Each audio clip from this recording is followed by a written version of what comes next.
आप सभी लोगों के अपने चैनल राठौर स्टडी पॉइंट में बहुत बहुत स्वागत है। चलिए आज हम लोग साइंस के कुछ महत्वपूर्ण क्वेश्चन लेकर आए हैं। अरे ध्यान किधर है, ज्वाइन नहीं किए तो कर लो ना रसगुल्ला। इस ऐप को डाउनलोड कर लेना मेरे शेर नहीं हो, और कोर्स ज्वाइन कर लेना। इतना कम फी है 299। सच है क्या? हाँ बिल्कुल सच है, 299 ही लग रहा है। ज्वाइन कर लीजिए। हिंदी में बहुत सारा सिलेबस कंप्लीट हो गया आपका, 4-5 चैप्टर और बच रहा है। इंग्लिश अभी शुरू नहीं की है, जितना जल्दी ज्वाइन कर लीजिए। इंग्लिश में आपको 10 चैप्टर पढ़ना है। क्या क्या पढ़ना है मैंने बता दिया था पहले, तो जल्दी ज्वाइन कर लो। देख क्या रहे हो, टेलीग्राम का लिंक डिस्क्रिप्शन में पड़ा है, ज्वाइन करिए। हाँ व्हाट्सएप को भी, व्हाट्सएप पे भी ज्वाइन कर लो। चलिए आगे बढ़ते। कौन सा ऐप डाउनलोड करोगे सर जी बता दिए, ठीक है। और लच्छा बैच ज्वाइन कर लेना, लच्छे बैच ज्वाइन कर लेना, संपूर्ण तैयारी हो जाएगी आपको, ठीक है। डेली लाइव क्लासेस है, रिकॉर्डिंग एनी टाइम कभी भी रहेगा, क्योंकि क्लास बहुत सारा हो गया है तो रिकॉर्डिंग आपको मिल जाएगा। चैप्टर वाइज टेस्ट दे सकते हैं, नोट्स मिल जाएगा। टेस्ट सीरीज भी है, daily DPP set, practice set भी करवाया जा रहा है, और पीवाई क्वेश्चन का आपको ई बुक भी मिल जाएगा। आगे बढ़े, बिल्कुल बढ़ते हैं। चलिए वन लाइनर है तो मैं जल्दी जल्दी सारा क्वेश्चन करवा देता हूं। इंपॉर्टेंट है। प्राथमिक रंग कहा जाता है लाल, हरे तथा नीला रंग को, याद रखिएगा।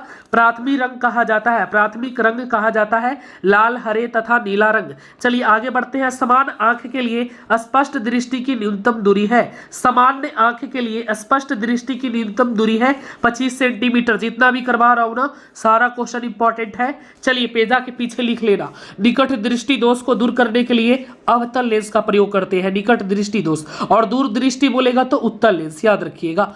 दूर दृष्टि देखिए बोला ना भैया, तो उत्तल लेंस लगा देंगे। प्रकाश क्या है? प्रकाश एक प्रकार की ऊर्जा है। प्रकाश किस रूप में संचालित होती है? विद्युत चुंबकीय तरंग के रूप में। प्रकाश किस रूप में संचालित होती है? विद्युत चुंबकीय तरंग के रूप में। ऑब्जेक्टिव क्वेश्चन में यह सब आ सकता है, याद कर लेना भाई। हाँ बिल्कुल याद कर लेना। प्रकाश का तरंग दैर्घ्य परिसर कितना होता है? याद रखना 39,000 एम्पियर। 39,000 नहीं, सॉरी 3900 एम्पियर। चलिए नेक्स्ट है। किसी माध्यम में प्रकाश की चाल किस पर निर्भर करती है? किसी माध्यम में प्रकाश की चाल किस पर निर्भर करती है? तो माध्यम से अपवर्तनांक पर। अगला है जिस माध्यम में प्रकाश का प्रथम आकार इतना अधिक होता है, जिस माध्यम में प्रकाश का प्रथम आकार इतना अधिक होता है, उसमें प्रकाश की चाल उतना ही कम होता है। प्रकाश का सबसे बड़ा प्राकृतिक स्रोत है, प्रकाश का सबसे बड़ा प्राकृतिक स्रोत है सूर्य, याद रखिएगा सूर्य। प्रकाश का सबसे बड़ा, अरे भाई ये सबसे ज्यादा सूर्य कहां से प्रकाश मिलता है? सूर्य से ही ना मिलता है, सबसे बड़ा स्रोत यही ना है जी। हाँ बिल्कुल याद कर लेना आप लोग। चलिए किस रंग के प्रकाश का प्रकीर्णन सबसे कम होता है? किस रंग के प्रकाश का प्रकीर्णन सबसे कम होता है? लाल। चलिए आगे है भैया, अगला क्वेश्चन है। प्रकाश का किसी चिकनी व चमकदार फिर से टकराकर वापस लौटने की घटना क्या कहलाती है? प्रकाश के परावर्तन। किसी चिकनी या चमकदार परत से टकराकर लौटने की प्रकाश के परावर्तन कहते हैं उसको। प्रकाश का किसी अवरोध से टकराकर तथा उसके किनारों पर थोड़ा सा मुहूर्त उसकी छाया में प्रवेश करती है घटना को कहते हैं प्रकाश का विवर्तन।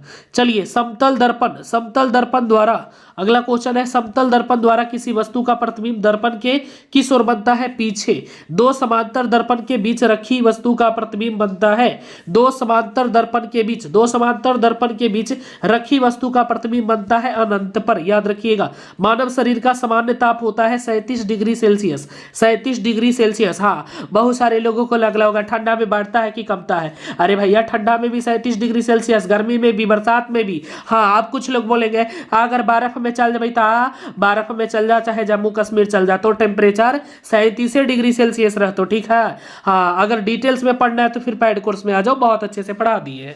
क्यों? चलिए हाँ कुछ स्टूडेंट बोलेगा उघारे हो जाएंगे तो, पुरांगा पैंट खोल देंगे तो। अरे भैया हम बोल दिए ना 37 डिग्री सेल्सियस, तो कश्मीर चल जाओ चाहे सऊदी अरबिया चल जाओ, तुम्हारा टेम्परेचर नो चेंजिंग।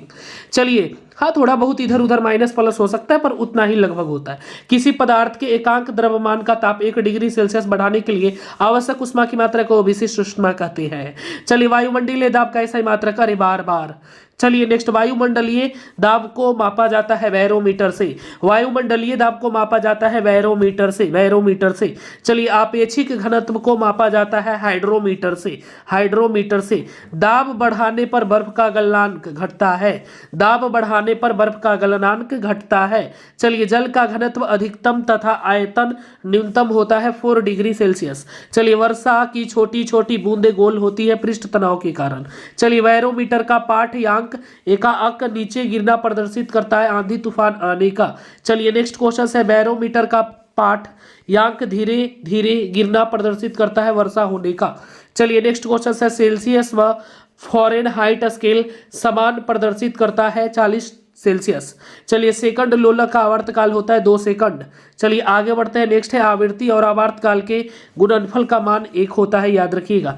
ध्वनि की चाल अधिकतम होती है ठोस में। ध्वनि की चाल जो है वो अधिकतम होती है हमारा ठोस में। ध्वनि तरंग होती है अनुदैर्ध्य तरंग में, अनुदैर्ध्य तरंग में। चलिए अगला है प्रकाश तरंग होती है, प्रकाश तरंग होती है अनुप्रस्थ तरंग में, अनुप्रस्थ तरंग। चलिए नेक्स्ट है ध्वनि की तीव्रता का मात्रक होता है डेसिबल। ध्वनि की तीव्रता का मात्रक होता है डेसिबल। चलिए ध्वनि की चाल होती है, ध्वनि की चाल होती है, ध्वनि की चाल 760 मील घंटा। चलिए ध्वनि का तारत्व किस पर निर्भर करता है? आवृत्ति पर करता है, आवृत्ति पर। चलिए ध्वनि की आवृत्ति अधिक होने पर इसका तारत्व अधिक होता है। चलिए अधिक आवृत्ति वाली ध्वनि किस प्रकार की होती है? पतली। चलिए नेक्स्ट है ध्वनि की आवृत्ति कम होने पर इसका तारत्व कम होता है। कम आवृत्ति वाली ध्वनि किस प्रकार की होती है? मोटी। वायु में ध्वनि की चाल कितनी होती है? 332 मिलीसेंटर। चलिए नेक्स्ट है जल में ध्वनि की चाल 1483 मिलीसेंटर। चलिए नेक्स्ट है लोहे में ध्वनि की चाल, याद रखिएगा, चलिए भूलिएगा नहीं। चलिए नेक्स्ट क्वेश्चन है ध्वनि ऊर्जा को विद्युत ऊर्जा में परिवर्तित करने वाला यंत्र कहलाता है। ध्वनि ऊर्जा को विद्युत ऊर्जा में परिवर्तित करने वाला यंत्र कहलाता है माइक्रोफोन। माइक्रोफोन। पानी के अंदर ध्वनि की रिकॉर्ड किस यंत्र से की जाती है? पानी के अंदर जो ध्वनि की रिकॉर्ड है किस यंत्र से की जाती है? हाइड्रोफोन से, हाइड्रोफोन से। चलिए ध्वनि को दूर स्थान तक ले जाने वाला यंत्र क्या कहलाता है? ध्वनि को दूर स्थान तक ले जाने वाला यंत्र कहलाता है मेगाफोन। चलिए अगला है ध्वनि को किस यंत्र से रिकॉर्ड किया जाता है? टेप रिकॉर्डर से। चलिए नेक्स्ट है साधारण बातचीत में ध्वनि की तीव्रता 40 से 60 डेसिबल होता है। हमारे हृदय के धड़कन की आकृति किस प्रकार की आंतरिक तरंग के समान होती है? अब श्रव।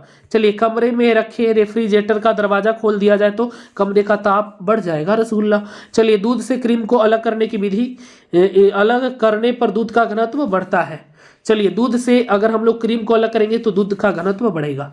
चलिए अस्थाई तथा अस्थाई चुंबक बनाया जाता है अस्थाई तथा नरम लोहे तथा इस्पात से। चलिए नेक्स्ट क्वेश्चन कंप्लीट हो गया क्या? सारा कंप्लीट हो गया? हाँ कंप्लीट हो गया। तो चलिए अब आप लोगों का हिंदी का व्याकरण का क्लास है, कर लीजिएगा। और इंग्लिश कल से हमारा पैड कोर्स में शुरू होने वाला है, तो जो ज्वाइन नहीं किए कर लीजिएगा। पैड कोर्स में अभी इंग्लिश का क्लास शुरू नहीं हुआ है और आप लोगों का सबसे ज्यादा अगर दिक्कत होता है तो इंग्लिश में ही होता है। तो इंग्लिश का डर अब जड़ से होगा खत्म, आ गया है राठौर। चलिए तो ज्वाइन करिएगा और सभी विषय कंप्लीट तैयारी कर सकते हैं। सिलेक्शन की 100% गारंटी है। और हाँ आप लोगों से बहुत प्यार करते हैं तो चैनल को सब्सक्राइब कर लीजिए।